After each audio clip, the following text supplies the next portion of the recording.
Faint, pryd. Mae dathlu penblwyddi eich plant yn eich dosbarth yn ddiwrnodau pwysig. Felly, yn y fideo hwn, mi fyddwn ni'n edrych ar batrymau mwyn eich helpu efo hyn. Hefyd, mae'r uned hon yn gyfle da i adolygu misoedd y flwyddyn a dyddiadau. Yn gyntaf, dewch i ni edrych ar y patrwm yn y presennol. Dyma'r cwestiwn. Pwy sy'n cael penblwydd heddiw? A dyma'r ateb. Dafydd sy'n cael penblwydd heddiw.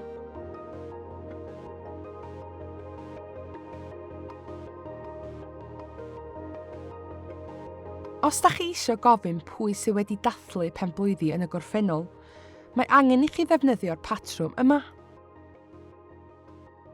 Pwy oedd yn cael penblwydd ddoe? A'r ateb ydy, Anna oedd yn cael penblwydd ddoe.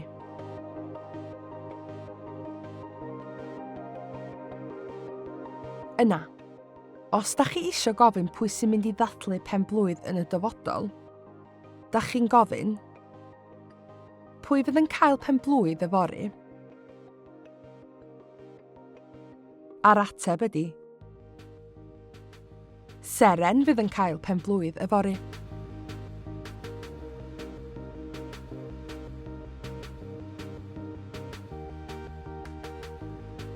Pan da chi eisiau gofyn am oedran eich plant, y patrwm ydy, faint ydy dy oed di heddiw? Mae hyn yn gyfle da i ddysgu rhifau hefyd. Enghraifft, dwi'n 2 oed heddiw.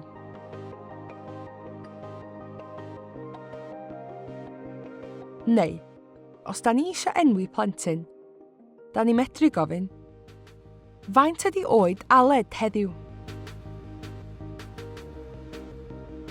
A'r ateb, enghraifft, mae o'n 4 oed.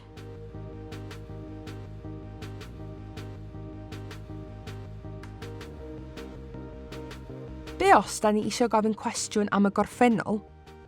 Dyma'r patrwm. Faint oedd oed Dyfan ddoe? A'r ateb, roedd Dyfan yn 2 oed ddoe.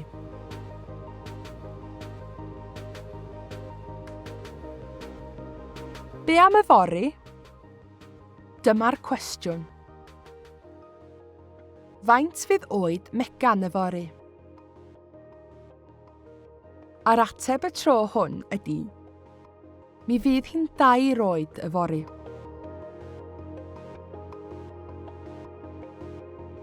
Cofiwch ddefnyddio rhifau benywaidd wrth ddweud yr oedrannau yma. 2 oed. 2 oed. 4 oed. Mae siarad am benblwyddi eich plant hefyd yn gyfle da i adolygu misoedd y flwyddyn. Edrychwch ar y cwestiwn yma. Pryd mae dy benblwydd di?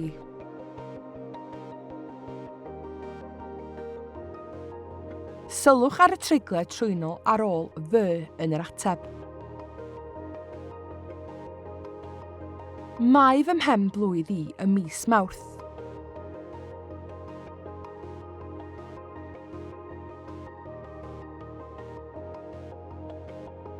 Os da chi eisiau enwi plentyn, mi fedrwch chi ofyn, pryd mae penblwydd Owen? Mae penblwydd Owen ym mis Hydref.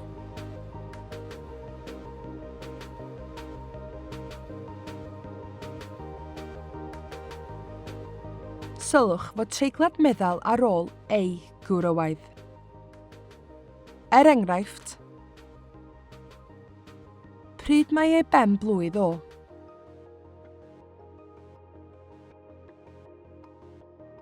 Mae ei ben blwydd o ym mis Ebrill.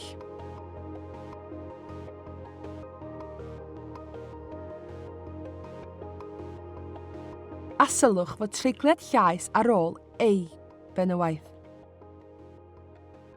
Enghraifft, pryd mae ei phen-blwydd hi?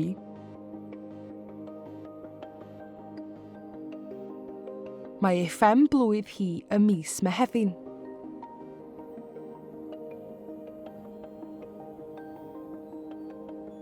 Cofiwch ddefnyddio'r patrymau yma wrth ddathlu penblwyddi'r plant yn ystod y flwyddyn.